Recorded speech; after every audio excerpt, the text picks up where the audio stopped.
जय श्री सद्गुरुदेवाय नमः। जय श्री गणपति देवाय नमः।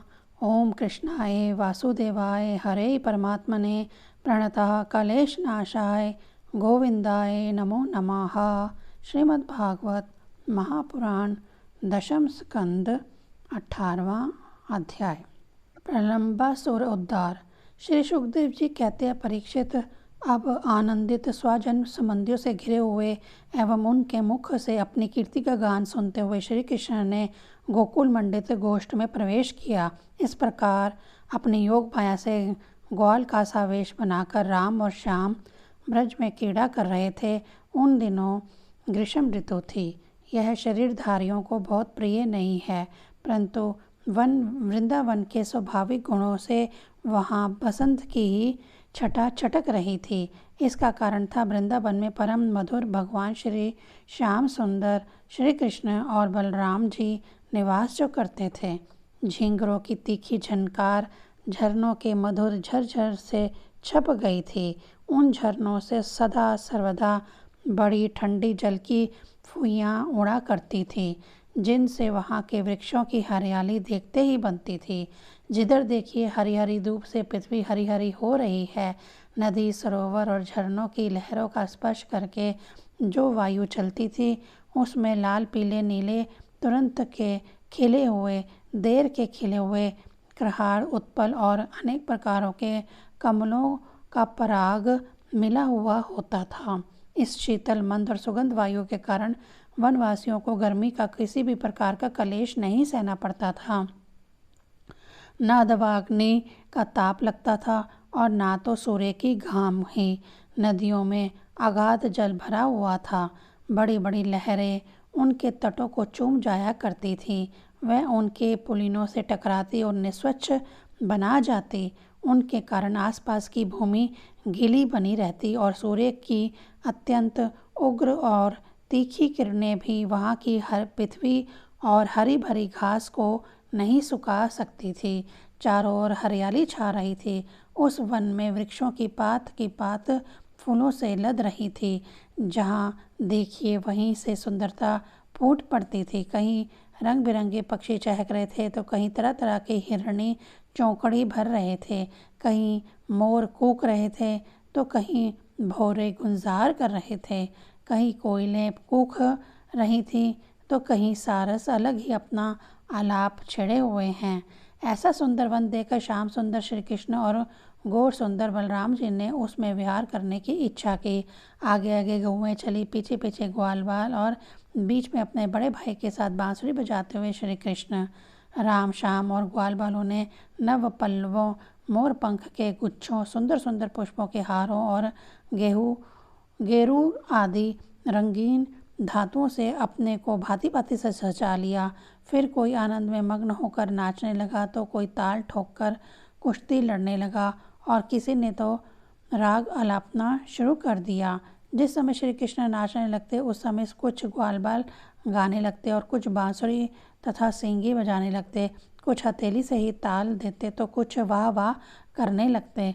परीक्षित उस समय नट जैसे अपने नायक की प्रशंसा करते हैं, वैसे ही देवता लोग ग्वाल बालों का रूप धारण करके वहाँ आते और गोप जाति में जन्म लेकर छिपे हुए बलराम और श्री कृष्ण की स्तुति करने लगते।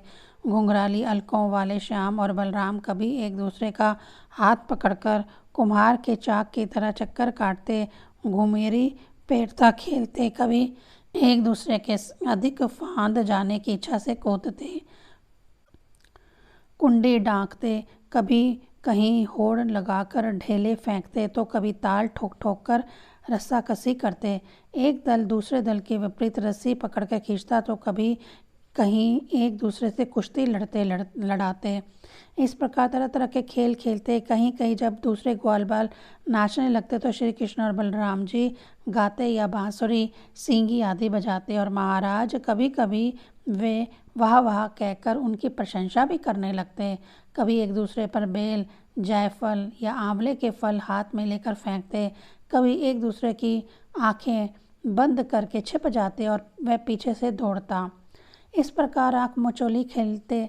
कभी एक दूसरे को छूने के लिए बहुत दूर दूर तक दौड़ते रहते तो कभी पशु पक्षियों की चेष्टाओं का अनुकरण करते, कहीं मेंढकों की तरह फुदक फुदक कर चलते तो कभी मुंह बना बना कर एक दूसरे की हंसी उड़ाते, कहीं रस्सियों से वृक्षों पर झूला डालकर झूलते तो कभी दो बालकों को खड़ा कराकर उनकी बाहों के बल पर ही लटकने लगते, कभी किसी राजा की नकल करने लगते। इस प्रकार राम और श्याम वृंदावन की नदी, पर्वत, घाटी, कुंज, वन और सरोवर में वे सभी खेल खेलते जो साधारण बच्चे संसार में खेला करते हैं। एक दिन जब बलराम और श्री कृष्ण ग्वाल बालों के साथ उस वन में गौएं चरा रहे थे, तब ग्वाल के वेश में प्रलम्ब नाम का एक असुर आया। उसकी इच्छा थी कि मैं श्री कृष्ण और बलराम को हर ले जाऊं। भगवान श्री कृष्ण सर्वज्ञ हैं, वह उसे देखते ही पहचान गए। फिर भी उन्होंने उसका मित्रता का प्रस्ताव स्वीकार कर लिया। वह मन ही मन यह सोच रहे थे कि किस युक्ति से इसका वध करना चाहिए। ग्वाल बालों में सबसे बड़े खिलाड़ी, खेलों के आचार्य श्री कृष्ण ही थे। उन्होंने सब ग्वाल बालों को बुलाकर कहा, मेरे प्यारे मित्रों, आज हम लोग अपने को उचित रीति से दो दलों में बांट लें और फिर आनंद से खेलें। उस खेल में ग्वाल बालों ने बलराम और श्री कृष्ण को नायक बनाया। कुछ श्री कृष्ण के साथी बन गए और कुछ बलराम के। फिर उन लोगों ने तरह तरह से ऐसे बहुत से खेल खेले जिनमें एक दल के लोग दूसरे दल के लोगों को अपनी पीठ पर चढ़ाकर एक निर्दिष्ट स्थान पर ले जाते थे। जीतने वाला दल चढ़ता था और हारने वाला दल ढोता था। इस प्रकार एक दूसरे की पीठ पर चढ़ते चढ़ाते श्री कृष्ण आदि ग्वाल बाल गौएं चराते हुए भंडारी नामक वट के पास पहुंच गए। परीक्षित, एक बार बलराम जी के दल वाले श्रीदामा, वृषभ आदि ग्वाल बालों ने खेल में बाजी मार ली। तब श्री कृष्ण आदि उन्हें अपनी पीठ पर चढ़ाकर ढोने लगे। हारे हुए श्री कृष्ण ने श्रीदामा को अपनी पीठ पर चढ़ाया, भद्रसेन ने वृषभ को और प्रलम्ब ने बलराम जी को। दानव प्रलम्ब ने देखा कि श्री कृष्ण तो बड़े बलवान हैं, उन्हें मैं नहीं हरा सकूंगा, अतः वह उन्हीं के पक्ष में हो गया और बलराम जी को लेकर फुर्ती से भाग चला और पीठ पर से उतारने के लिए जो स्थान नियत था उससे आगे निकल गया। बलराम जी बड़े भारी पर्वत के समान बोझ वाले थे। उनको लेकर प्रलम्बासुर दूर तक ना जा सका, उसकी चाल रुक गई थी। तब उसने अपना स्वाभाविक दैत्य रूप धारण कर लिया। उसके काले शरीर पर सोने के गहने चमक रहे थे और गौर सुंदर बलराम जी को धारण करने के कारण उसकी ऐसी शोभा हो रही थी मानो बिजली से युक्त काला बादल चंद्रमा को धारण किए हुए हो। उसकी आंखें आग की तरह धधक रही थी और दाढ़ें भौहों तक पहुंची हुई बड़ी भयावनी थी। उसके लाल लाल बाल इस तरह बिखर रहे थे मानो आग की लपटें उठ रही हों। उसके हाथ और पाँवों में कड़े, सिर पर मुकुट और कानों में कुंडल थे। उनकी कांति से वह बड़ा अद्भुत लग रहा था। उस भयानक दैत्य को बड़े वेग से आकाश में जाते देख पहले तो बलराम जी को बड़ा कुछ घबरा से गए, परंतु दूसरे ही क्षण में अपने स्वरूप को याद आते ही उनका भय जाता रहा। बलराम जी ने देखा कि जैसे चोर किसी का धन चुरा कर ले जाए, वैसे यह शत्रु मुझे चुरा कर आकाश मार्ग से लिए जा रहा है। उस समय जैसे इंद्र ने पर्वतों पर वज्र चलाया था, वैसे ही उन्होंने क्रोध करके उसके सिर पर एक घूसा कसकर जमाया।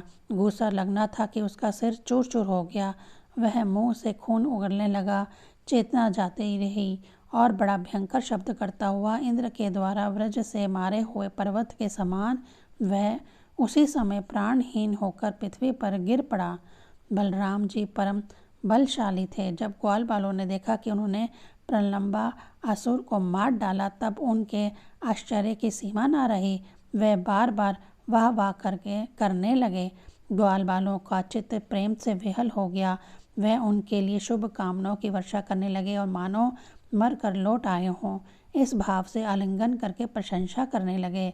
वस्तुतः बलराम जी के इसके योग्य ही थे। प्रलम्बासुर मूर्तिमान पाप था। उसकी मृत्यु से देवताओं को बड़ा सुख मिला। वे बलराम जी पर फूल बरसाने लगे और बहुत अच्छा किया, बहुत अच्छा किया, इस प्रकार कहकर उनकी प्रशंसा करने लगे। 18वां अध्याय संपूर्ण। ओम नमो भगवते वासुदेवाय नमः।